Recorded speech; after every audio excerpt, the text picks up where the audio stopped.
చెప్పుకోవాల్సింది ఇంకేమన్నా ఉందా? సార్, మా ఫాదర్ మీద ప్రామిస్ చేసి చెప్తున్నా. ఇంటర్వ్యూకి వెళ్ళిన రోజే అదోలా చూశాడు. లేదు, 3-4 టైమ్స్ ప్రైవేట్ గా కలవమని ఫోర్స్ చేశాడు. చీకొట్టానని కోపం పెంచుకొని న్యూడ్ గా ఫోటోస్ తీయించి మరి భయపెట్టాలనుకున్నాడు. అయ్యో లేదు లేదు సార్. కేసు పెట్టడానికి పోలీస్ స్టేషన్ కి వెళ్తే పోలీసులతో క్లాస్ పీకించి పంపించేశాడు. అట్లీస్ట్ కోర్టులోనైనా జస్టిస్ జరుగుతుందన్న హోప్తో డైరెక్ట్ గా అప్లై చేసి మీ ముందు నిలబెట్టా. ఇంకా మీరే ఎలాగైనా. అలాగే అలాగే చెప్పావు కదా, సేమ్ డైలాగ్ వెర్షన్. ఎవరో రైటర్ని పెట్టుకు రాయించుకున్నట్టున్నావు. ఆ 4 లైన్లే బాగా ప్రాక్టీస్ చేసి వచ్చినట్టున్నావు. అయినా కోర్టుకు కావాల్సిన ఎవిడెన్సెస్, సాక్ష్యాలు, నీ ఎమోషనల్ యాక్టింగ్లు, ఫోర్స్డ్ ఎడిషన్లు కాదు. యువర్ ఆనర్, ఈ అమూల్య తన టాలెంట్ మొత్తం ప్రదర్శించి ఏం ఎక్స్పెక్ట్ చేస్తుందో మీకు ఆల్రెడీ ప్రూవ్ చేశాను. ఇలాంటి తప్పులు వేరే అమ్మాయి చేయకుండా సరైన తీర్పిచ్చి ఈవిడికి బుద్ధి చెప్పాలని కోర్టు వారిని కోరి ప్రార్థిస్తున్నాను. That's all your honour.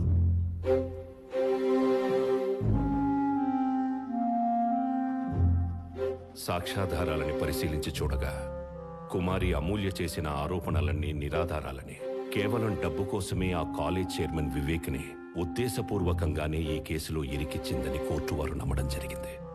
ఇందుకుగాను కుమారి అమూల్యని మందలిస్తూ 50,000 రూపాయలు జరిమానా విధించడమైనది.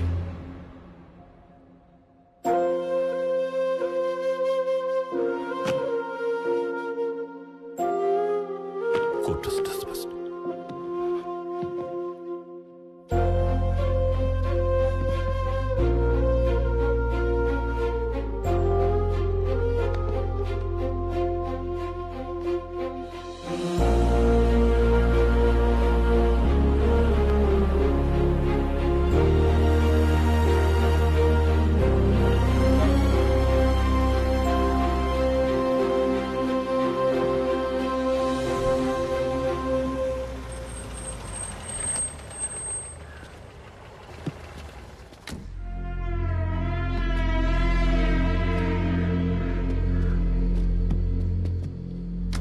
ఇక్కడికొచ్చాడేంటీడు? జడ్జిగా చేయలేని న్యాయం మనిషిగా చేద్దామని వచ్చాను. కేఎల్ ఇంజనీరింగ్ కాలేజీలో అసిస్టెంట్ లెక్చరర్గా మాట్లాడా. రేపే జాయిన్ అవ్వచ్చు. అక్కర్లేదు సార్, నాకు కావాల్సిన న్యాయం కోర్టులో చేయాలి, కానీ ఇలా 4 గోడల మధ్య కాదు. అద్దం ముందు బట్టలు మార్చుకోవడానికి ఇబ్బంది పడే ఆడపిల్లని నేకడిగా సొసైటీ ముందు నిలబెట్టేశారు.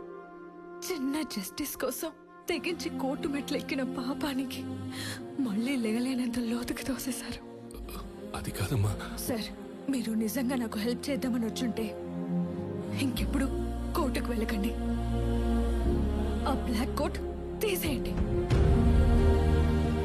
Sir, you are unfit for this judicial system.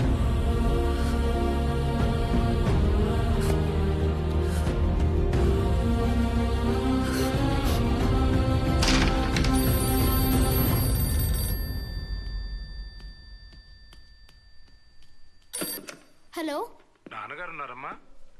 నాన్న నీకే ఫోన్.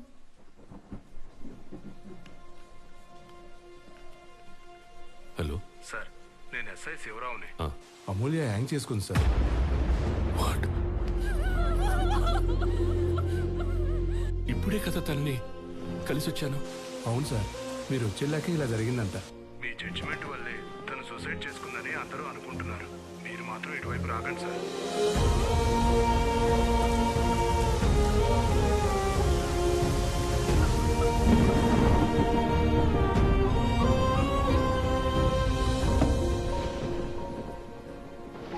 రెసిగ్నేషనా? ఇదేంటండి ఇలా?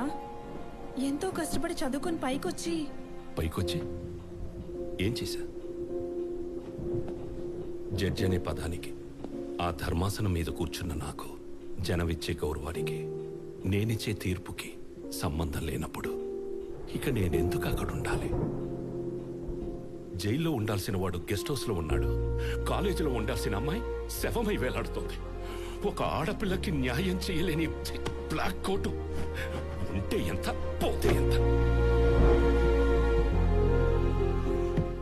ఈ వ్యవస్థని మార్చగలిగే శక్తి లేనప్పుడు వ్యక్తిత్వాన్ని చంపుకొని బతకూడదు. కోర్టులో గెలిపించలేని అమూల్యనే కనీసం తన ఆఖరి కోరికనైనా తీర్చి గెలిపిస్తా.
మేము ఎంత అడ్డుకున్నా వీళ్ళు మాత్రం పనులు ఆపట్లేదు సార్.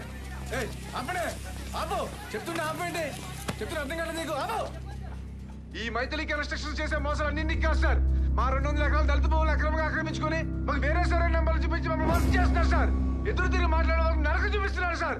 పాస్బుక్ చూపించలే, చూడండి సార్, మీరే చూడండి సార్, ఇగో సార్. లక్కీ చూడరా, వీళ్ళకి ఇంత క్లారిటీ ఉన్నప్పుడు నీలాంటోడిని పట్టుకొని స్టే తెచ్చి ఆ కన్స్ట్రక్షన్ ఆపేయచ్చు కదా.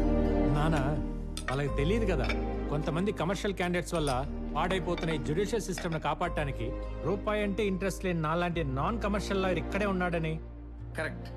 అవతలోడు ఎంత సౌండ్ అయినా వాడు మాత్రం జస్టిస్ కోసం నిలబడి అమాయకులకు న్యాయం జరిగే వరకు పోరాడుతూనే ఉంటాడని. ఎస్ రా, అయితే ఆ ఛానల్ వాళ్ళకి కాల్ చేసి అతని నంబర్ తీసుకుని నీ దగ్గర తీసుకొస్తా. నానా ఛానల్ కాల్ చేస్తే వాళ్ళు ఎందుకు ఇస్తారు? అటు చూడు, ఎవడి కన్స్ట్రక్షన్స్ గురించి బ్యాడ్ గా టెలికాస్ట్ చేస్తున్నారు వాడి ప్లాట్లే కొనమని కింద యాడ్ చేస్తున్నారు. అంతా కమర్షియల్, మళ్ళా ఎథికల్ గా ఉండరు నానా. అందుకని డైరెక్ట్ గా నువ్వు వెళ్ళగలవు వాడిని నా దగ్గర తీసుకొచ్చి వాడికి హెల్ప్ చేసి పెడదాం, కాపాడదాం. సీనియర్ క్లయింట్స్ రెడీ, వేడివేడిగా కమింగ్. ఇప్పుడే వస్తానా? వాడిని ఎలా తీసుకురావాలో ఆలోచించు.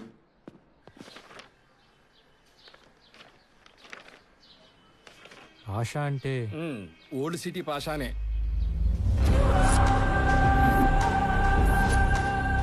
లిటికేషన్ ప్రాపర్టీ కదా, తక్కువ రేటుకి వస్తుంది కొందాం అనుకుంటే అక్కడికి వచ్చి తగలంటారు. పెద్ద మనుషులను తీసుకెళ్లి కూర్చోబెట్టి ఇది తప్పురా బాబు అని చెప్పడానికి చూస్తే వాళ్ళ మొహాల మీద ఉమ్మేసి తల పగలగొట్టి అల్లరల్లరి చేసి ఇంకెవడొచ్చినా కదలని పొజిషన్ లో సెటిల్ అయిపోయారు.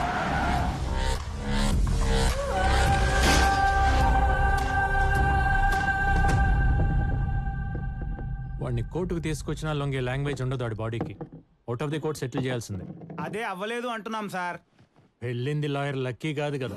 వాడిని తక్కువ అంచనా వేస్తున్నారు. ఓహో, ఇక్కడ మిమ్మల్ని మీరు ఎక్కువ అంచనా వేసుకుంటున్నారో మాకు అర్థం కావట్లేదు. మాకు మాత్రం మ్యాటర్ సెటిల్ అవ్వాలి. నేను మళ్ళీ ప్రశాంతంగా నా సైట్ లో పోసుకోవాలి ఒంటేలు. ఏమండి ఇక్కడ మీరు పోసుకోవడమే కాదు, మీ సైట్ లో మీకు ఏం కావాల్సి చేసుకోవచ్చు. ఒక్కసారి మా సీనియర్ కేసు టేకప్ చేస్తే ఇంక సూట్ కేసులు సర్దేసుకోవడమే. వాళ్ళ మేమా జోకా? ఇది జబర్దస్త్ సెట్ కాదు. కోపడకండి సార్ ప్లీజ్.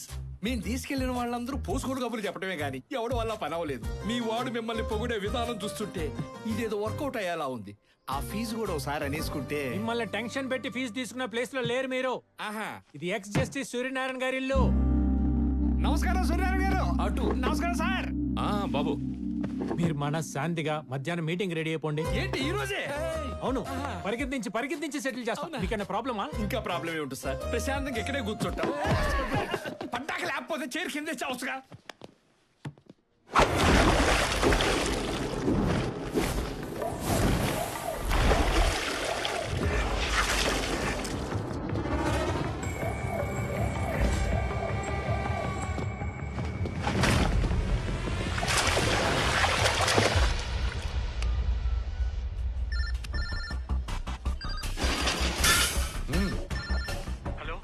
నేను లాయర్ లక్కీని మాట్లాడుతున్నా. బజ్జీ నమస్తే బ్రో. నేను ఓల్డ్ సిటీ పాషాకు ఆపోనెంట్ గా కేసు ఒప్పుకున్నా అని చెప్పేసి నన్ను మర్డర్ చేయడానికి 1, 2, 3, 4 15 మంది వచ్చారు సార్. దోలకి దుకాణం పెడితే అరక్కి కారం పెట్టిందంట. మరి కేసు ఎందుకు ఒప్పుకున్నా? సార్ ఒప్పేసుకున్నాను కదా, వచ్చి కాపాడండి సార్. ఈ కేసు గురించి ఇన్ఫర్మేషన్ ఇచ్చిందే ఆడు. తుమారకు మారనే బాధ ఆతాది. పాషా గారు, ఇది కరెక్ట్ కాదు కదా. కరెక్ట్ కాదు. ఒక లాయర్ని గిట్ల నిలబెట్టి వాదించుడు తప్పే కదా, శిక్ష పడాలి.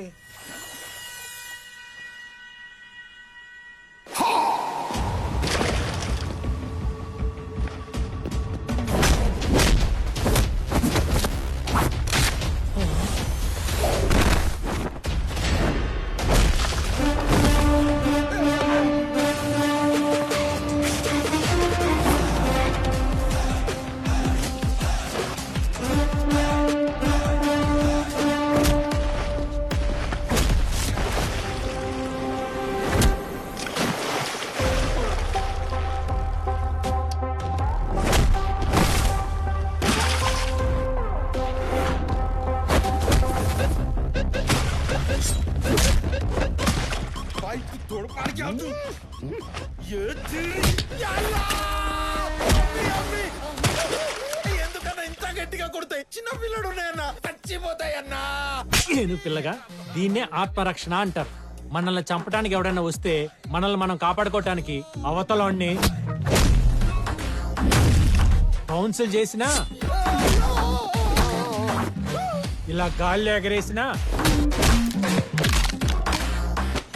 ఇలా ఇరగదీసినా, ఇలా విసిరేసినా తప్పే లేదని ఆత్మరక్షణ యాక్ట్ పేబుల్ సెక్షన్ 302, 324, 325 లో మెన్షన్ చేసింది. నన్ను నేను కాపాడుకోవాలి కదా, మీ నుండి నా ప్రాణాలు రక్షించుకోవాలి కదా. రండిరా రండి.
ఏదో మారిపోయింది మొత్తం సెటప్. సార్ నన్ను కాపాడండి సార్, నన్ను రక్షించండి సార్. ఏంటయ్యా చూస్తున్నా నువ్వే వాళ్ళు బాధ చేసినట్టుంది. నాకు తెలుసు మీరు ఇలా అంటారని, అందుకే సేఫ్ గా విట్నెస్ వీడియో కూడా తీయించా, చూడండి. ఎస్ సార్, అంతా రికార్డెడ్ గా ఉంది. అంతేకాదు నువ్వే నన్ను చంపడానికి ఇన్ఫర్మేషన్ ఇచ్చావంటగా, అది రికార్డ్ చేశా. రే బజ్జీ, ఎత్రీగా నిన్నే యాడ్ చేయాల్సి ఉంటుందేమో. అమ్మని అమ్మ అది కాదు కానీ న్యూమరాలజీ ప్రకారం ఆ నెంబర్ మనకు వర్కౌట్ కాదు. కూర్చొని క్లోజ్ చేసుకో. అయితే ఇంకెందుకు లేట్ పదా. ఓకే ఇదిగో సైన్ చేసేయండి. ఇక్కడ ఇక్కడ ఇక్కడ. రే ఏనుగు, అందరికి చాక్లెట్లు ఇచ్చారా? ఏకే అబ్బాయి చేతిలో చాక్లెట్ పెట్టి మొత్తం మ్యాటర్ సెటిల్ చేస్తాను. అయితే నోట్లో పెట్టాలి చాక్లెట్. అది కాదు సాబ్, పేపర్ జిరాక్స్ లకి, షెడ్లకి, ఫర్నిచర్ కి, పెట్రోల్ కి, సరుకులకి. రే నీ పద్దులు పుస్తకాలు ఆపు. ఎంతో 10 అయిందా? 1000 అన్నా? లక్షలు రా. ఇస్తారా? ఇప్పిస్తా. నేను ఒక మ్యాటర్ సెటిల్ చేస్తే బోత్ ది పార్టీస్ హ్యాపీగా నవ్వుతూ ఇంటికి వెళ్ళాలి, తన్నులు తిన్నా కూడా. హలో, నీకే రూపాయి ఫీజు ఇవ్వట్లేదంటే ఈ కర్రోడికి డిప్పకడికి 10 ఇప్పిస్తాలే అంటారేంటి? ఇంత కరెక్ట్ గా వచ్చేసేటేంటి? అమ్మ నా కన్నింగ్ క్లయింట్, ఇదా నీ వ్యాపారం? వెల్డింగ్ చేసుకునేవాడుగా. ఈ డార్క్ సర్కిల్స్ కవర్ చేసుకోవడం కోసం ఈ క్లాసులు పెట్టుకొని తిరుగుతున్నావా? సరే అయితే వాళ్ళకో 25, నాకో ఫార్చునర్ గిఫ్ట్ ఇచ్చే. 10 పాతి కావటం ఏంటి? అసలు ఏమి లేనోడికి ఫార్చునర్ ఇవ్వటం ఏంటి? అంత పెద్ద సైట్ సెటిల్ చేసి నేను ఆ పాత బండిలో తిరుగుతుంటే నువ్వు మటుకి చూస్తూ ఊరుకోగలవా? రేపు పొద్దునే వద్దన్నా నా ఇంటి ముందు కొత్త వైట్ లెజెండర్ పెట్టావు. అమ్మో అమ్మో, ఫీజు ఎందుకు వద్దన్నావు ఇప్పుడు నాకు అర్థమైంది. చెప్తాను. ఎవరికి చెప్తావు? మీ నాన్నకి. ఏమని చెప్తావు? కిరాణా కొట్టుకు చింతపండు కొనడానికి వచ్చిన కూర్చోబెట్టి మా వాడు అట్టంటోడు ఎట్టంటోడు బుద్ధుడు అని గుద్దు చెప్తున్నాడు. కాదండి, పక్కా కమర్షియల్ కన్నింగ్ లాయరే, ఆయన కళ్ళు తెరిచేలా చెప్తా. ఆయనకి తెరుచుకునే లోపు నిన్ను మూసేస్తా. ఎలా మూసేస్తారు చెప్తా. ఒకసారి గన్నిటి ఇవ్వండి. సార్ లోడేడా? ఫుల్లీ. పెట్టుకో. ఎందుకండి? నీకు అలవాటే కదా. నిప్పు రవ్వలు పడకుండా. నా క్లయింట్ పాషాని సెటిల్మెంట్ కని పిలిచి పానిక్ అటాక్ చేసి పాయింట్ బ్లాంక్ లో గన్ పెట్టి సైన్ చేయించుకున్నందుకు attempt to murder section IPC 307, 506, arms act 24 కింద నిన్న బొక్కలో దోసి. అసలు నిన్ను. ఆగు, నీ మనసులో మాట నేను చెప్తా. చెప్పండి, ఏమనుకుంటున్నానో చెప్పండి.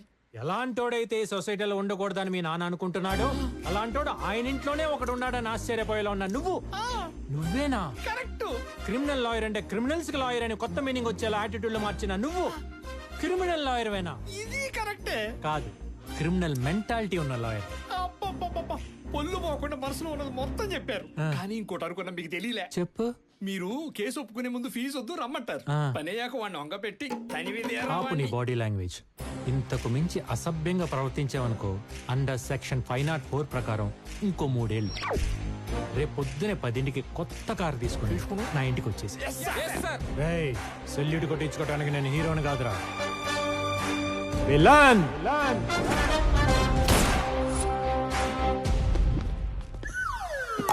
నువ్వు సింబాలిక్ గా చెప్పినా అర్థం చేసుకోలేకపోయాం. బాబుకి ఇవ్వండి. బాబు ఒకేందుకు?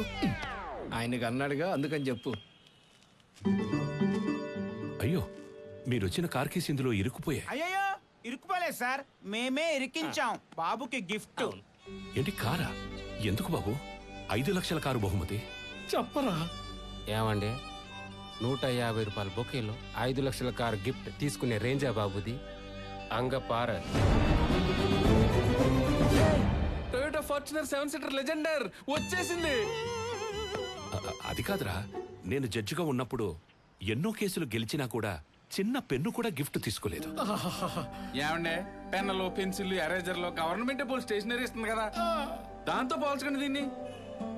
రే, గిఫ్ట్ చిన్నదైనా పెద్దదైనా తీసుకోవడం అలవాటైతే మరో కేసులో మరో గిఫ్ట్ ఎక్స్పెక్ట్ చేస్తాడు మావాడు. నాన్నగారు, వాడిని చెడగొట్టు. నాన్నగారు, నాన్నగారు, నమస్కారం బాబు. వాళ్ళు ఇచ్చే ఫీజే వద్దన్నప్పుడు గిఫ్ట్ ఎలా ఎక్స్పెక్ట్ చేస్తాను చెప్పండి? అయినా మీరు నన్ను ఇంతప్పటి నుండి ఏం చెప్పి పెంచారు? అన్యాయానికి గురైన వాళ్ళని న్యాయ హక్కును చేర్చి న్యాయబద్ధంగా వాళ్ళు ఇచ్చే ఫీజు 1116తో నెల మొత్తం ఎలా గడపాలని నేను ప్రాక్టీస్ చేస్తుంది కూడా అదే కదా. అబ్బో, అయినా నిన్న మీకేం చెప్పానయ్యా? ఏం చెప్పారండి? ఏం చెప్పారు? నేను సెటిల్ చేసిన కేసులో మీకు కొన్ని కోట్ల రూపాయలు వచ్చినా కూడా మొత్తం మీరే అనిపించాలి, కానీ నాకు ఒక్క రూపాయి కూడా ఇవ్వకూడదని చెప్పానా లేదా? చెప్తే ఎంత బాగుండే సార్. అంటే చెప్పలేదా మరి? చెప్పారు అంటున్నారు. మరి ఇప్పుడు ఇలాంటి గిఫ్ట్లు తీసుకొచ్చి మమ్మల్ని టెంప్ట్ చేస్తే ఎలా? అయితే తీసుకెళ్ళిపోమంటారా? తీసుకెళ్ళిపోరా. సెక్షన్ 590 ప్రకారం తీసుకెళ్ళిపో. సెక్షన్ ఎందుకు ఇప్పుడు? ఆ సెక్షన్ ఎందుకండి? మరి అలా చెప్పకపోతే మా నాన్ని నన్ను ఎలాగైనా ఒప్పించి ఇచ్చి వెళ్తారు కదా. ఓ, ఒప్పించి. ఇచ్చెళ్తాం.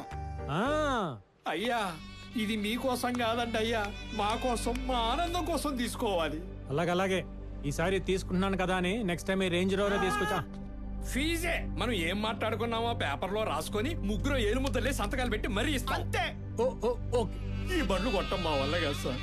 సార్ ముందు ఈ బొకే తీసుకోండి సార్. నానా, ఇలాంటివన్నీ ముట్టుకోవాలంటే కంపరంగా ఉంది. కళ్ళకు గంతలు కట్టున్న న్యాయదేవత ముందు మీరు న్యాయమైన తీర్పులు ఎలా ఇచ్చేవారో అలాగే కళ్ళు మూసుకొని న్యాయబద్ధంగా వీళ్ళు ఇస్తున్న కేసు తీసుకున్నాను. తీసుకోండి, వాళ్ళు సాటిస్ఫై అవుతారు. ఓకే అమ్మా, ఓకే. हेलो हेलो लॉयर साहब, मैं बानू बोल रही हूँ टोली चौकी से। बोलिए बानू जी, क्या चाहिए आपको इस कमर्शियल आदमी से? मैंने अपने हस्बैंड को मार दिया। क्या मार दिए? आपका हस्बैंड क्या करते हैं? Cab driver. ओके, फिर तो हमको नया गाड़ी मिलेगा. अब वहीं रुके, मैं आ रहा हूँ. ये ఎక్కడ ఉందో ఏంటో.